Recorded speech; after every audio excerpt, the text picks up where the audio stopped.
All right, let's try with sound this time. Um, First thing, it should go quicker now that I've already done this and looked at it. So I'm gonna stop this at front foot strike. Now let's back up. You have a really good scap load, which means you pull that elbow back into scap load nicely. And I mean, as long as you're training your scap muscles and strengthening your back, I mean, this is ideal because you're allowing those muscles to take a brunt of the force, which is perfect. So you do a really good job of pulling that elbow back into scap load right there. And then let's stop this thing at front foot strike, which for you is right there.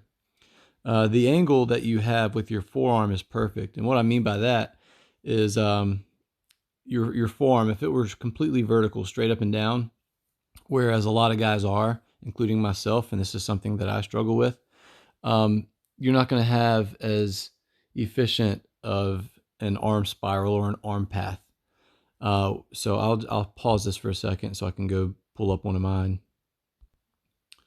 So here you can see my arm is completely straight up and down. It's vertical, perpendicular with the ground. So I don't have as clean of an arm spiral as what you would have. Another guy to look at is Trevor Bauer. I mean, he does a really good job with this, and Chapman, both of them. So you can see Chapman has that angle that you have with his forearm. And then, where's my Bauer clip? There it is. And for Trevor Bauer, it's the same thing. I mean, that front foot lands, and he's got pretty much the same angle with his forearm that you have.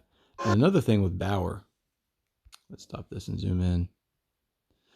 See how his back foot's still connected to the ground? He hasn't slid it forward. Like the other video I saw of you a while back, your back foot slides into front foot landing, and that's killed momentum. So this is something that that you could work on with as far as keeping that back leg loaded. And this is what I mean by not letting that back foot slide into front foot strike. There's no disconnect between when that energy leaves the back leg and when the front leg collects it. That's what Bauer does really well. But your arm angle and his arm angle are the exact same. Like your arm path and his arm path are very identical. So if you look at, he also pulls that elbow back into scap load like you do. So you have a very similar arm path to Trevor Bauer.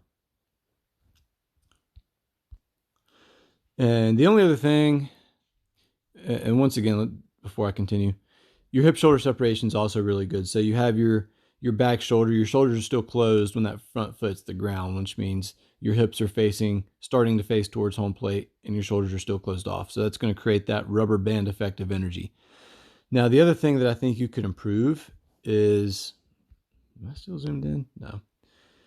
I think you could keep that front hip loaded a little bit longer. So see how your front foot's pretty much already opened up there, and your front hip is gone, like your knee is starting to face towards the plate as well.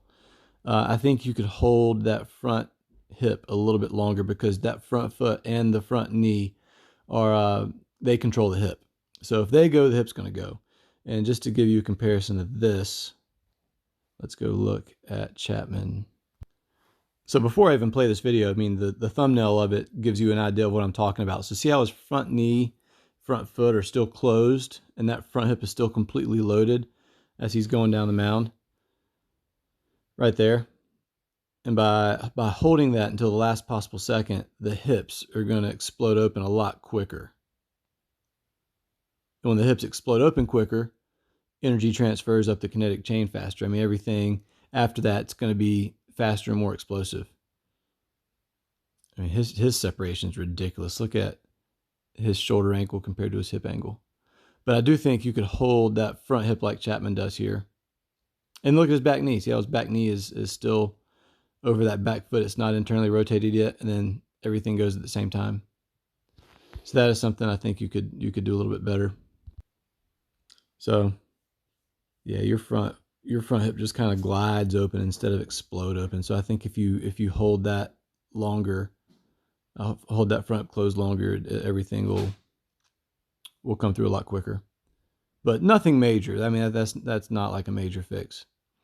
And then the last thing, you do a really good job with the follow through of your hand. So if your hand clears your front hip, so see how your hand is almost wrapping behind your back? that means that you have a lot of trust, subconscious trust in your deceleration muscles. The scapular region, the back of your shoulder, all those muscles are strong enough to allow you to completely finish. So just some quick thoughts.